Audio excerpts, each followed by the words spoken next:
evening and welcome to TechZ, where we discuss the latest tech trends. I am Sean Austin Alarcon. I am Gunette Angela A. Cruz, and today we'll be exploring two fascinating advancements that are shaping the future of space exploration and engineering.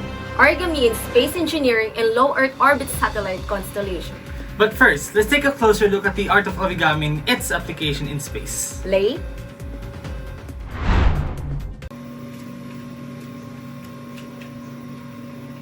Oh, my apologies. I got distracted by these unique little things that I forgot that they're alive. Although, did you know that this form of art, whose main purpose was mainly to entertain others, is now being utilized in the advancement of space travel? Origami is an ancient Japanese art of paper folding. By folding the paper, it transforms it into unique and complex shapes or objects without the need to cut it. One of the most famous designs in origami is the crane known as Orizuru, which became a symbol of peace and healing. The exact origins of Japanese origami are somewhat unclear, as there are few records written at the time.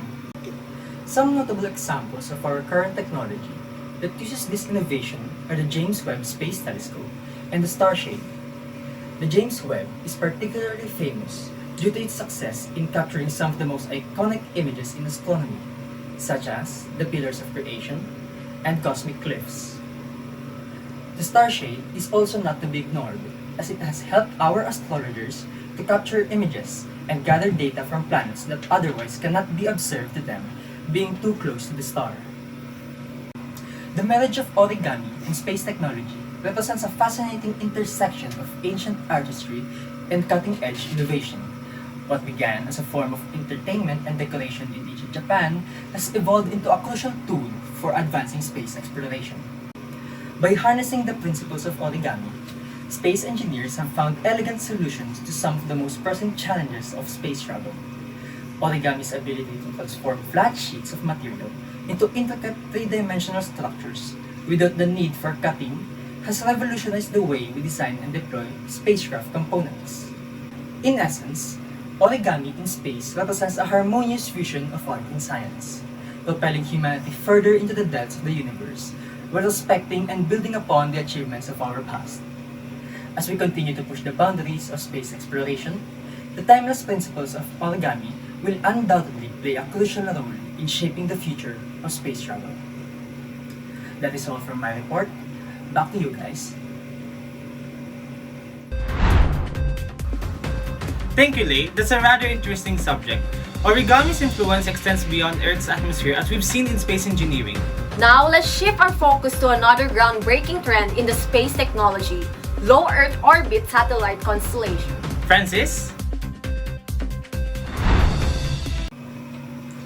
Low Earth Orbit Satellite Constellation, or LEO, is a groundbreaking trend in space technology that is revolutionizing global connectivity and satellite-based services.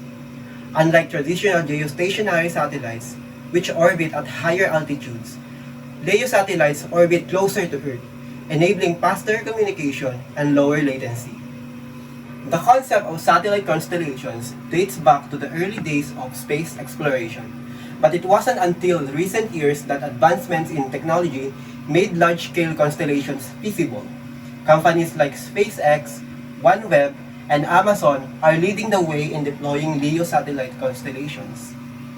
SpaceX, founded by Elon Musk, is known for its ambitious Starlink project, which aims to deploy thousands of small satellites in LEO to provide global high-speed internet coverage. The Starlink constellation uses a constellation of satellites that communicate with ground stations using radio frequencies, enabling high-speed internet access in even the most remote areas. On another hand, OneWeb is a joint venture between the UK government and Indian telecom giant Bharti Global. It's another major player in the satellite constellation market. OneWeb's constellation uses a similar approach to SpaceX Starlink, deploying a network of satellites that communicate with ground stations to provide high-speed internet access. Welcome back to our special report on low Earth orbit satellite constellations.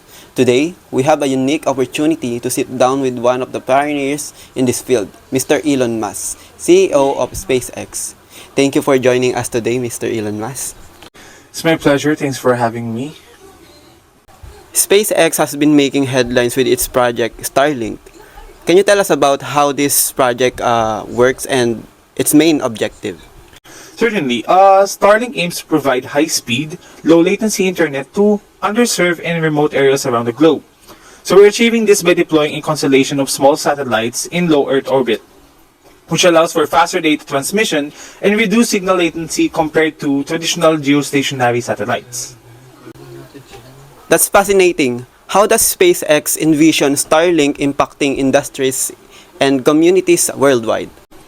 Well, we believe that affordable high-speed internet access can be a game changer for education, healthcare, and economic development. Starlink has the potential to bridge the digital divide and empower people in rural and remote areas to participate fully in the global economy. So what are some of the challenges you face in deploying and maintaining this satellite constellation? Well, building and launching thousands of satellites into orbit is no small feat. But we've had to overcome technical challenges related to satellite design, deployment, and orbital management. And additionally, regulatory hurdles and concerns about orbital debris have required careful navigation. Speaking of orbital debris, how does SpaceX address the issue of space sustainability and responsible satellite deployment? Well, we take our responsibility to maintain a clean and sustainable space environment very seriously. That's why we're actively collaborating with other space industry and industry partners to develop best practices for satellite design, deployment, and end-of-life disposals. Looking ahead, what are SpaceX plans for the future of Starlink and its role in the broader space industries? Well, our ultimate goal is to provide global internet coverage, reaching even the most remote corners of the Earth. In addition to expanding the Starlink constellation, we're also exploring opportunities for collaborating with other satellite operators and leveraging emerging technologies like laser communication to further enhance performance and reliability of the satellites. Thank you, Mr. Mas, for sharing your insights with us today. It's been a pleasure speaking with you. Well, likewise, thank you for having me. Amazon, under its Project Kuiper initiative, plans to deploy a constellation of over 3,000 satellites to provide global broadband coverage.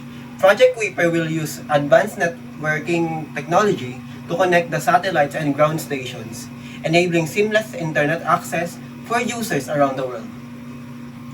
These companies are leveraging advanced technologies, including smaller satellites, reusable rocket technology, and advanced networking capabilities to deploy and manage their satellite constellations. This new approach is not only more cost-effective, but also more environmentally sustainable than traditional satellite deployments. That's all for my report. Back to you guys.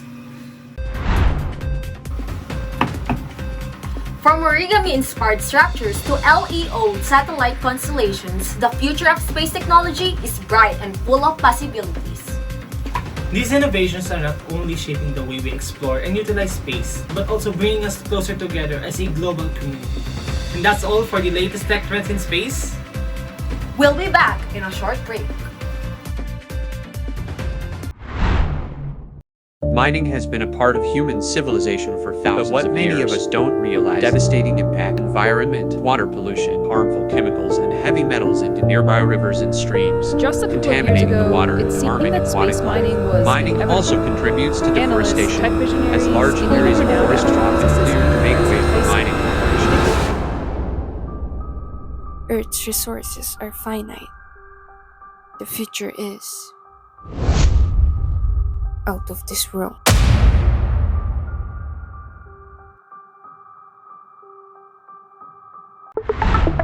Welcome back to Tech C. In our next segment, We explore the topic of sustainable mobility, a critical area for reducing carbon emissions and combating climate change. We have Francis on the line. Carbon capture and storage, also known as CCS, is a technology that captures carbon dioxide emissions from sources like power plants and industrial facilities before they are released into the atmosphere. The captured carbon dioxide is then transported and stored underground, preventing it from contributing to global warming. CCS has the potential to significantly reduce carbon dioxide emissions and help mitigate climate change. By capturing and storing carbon dioxide, CCS can help industries reduce their carbon footprint and transition to a more sustainable future. While CCS technology has shown promise, its widespread implementation faces several challenges, including high costs and the need for infrastructure development. However, ongoing research and development efforts are focused on overcoming these challenges and making CCS more accessible and cost-effective. The benefits of CCS are significant. Not only does it reduces carbon dioxide emissions, but it also enables industries to continue using fossil fuels while minimizing their environmental impact. Additionally, CCS can play a crucial role in achieving net zero emissions targets and combating climate change. As governments and industries around the world commit to reducing greenhouse gas emissions, CCS is expected to play a crucial role in the transition to a low-carbon economy. With continued investment and innovation, CCS has the potential to be a game-changer in the fight against climate change. Sustainable mobility refers to transportation, methods, and systems that have a reduced impact on the environment. Particularly in terms of carbon emissions, these include electric vehicles or EVs, public transportation, biking, and walking. Cities around the world are increasingly adopting sustainable mobility solutions to reduce air pollution, traffic congestion, and greenhouse gas emissions. For example, cities like Amsterdam and Copenhagen have implemented extensive bike lane networks and pedestrian-friendly infrastructure, leading to a significant reduction in car usage and emissions. In addition to EVs, other innovative solutions are emerging to promote sustainable mobility. This includes the development of smart transportation systems, such as ride-sharing and bike-sharing programs, as well as the integration of renewable energy sources into transportation infrastructure. Despite the progress, sustainable mobility still faces challenges such as limited infrastructure and high costs. However, advancements in technology along with government incentives and policies are helping to overcome these challenges and make sustainable mobility more accessible and affordable for everyone. The benefits of sustainable mobility are far-reaching. Not only does it reduce carbon emissions and improve air quality, but it also enhances public health, reduces traffic congestion, and promotes economic growth through the development of new industries and jobs. As the world shifts towards a more sustainable future, sustainable mobility is expected to play a crucial role.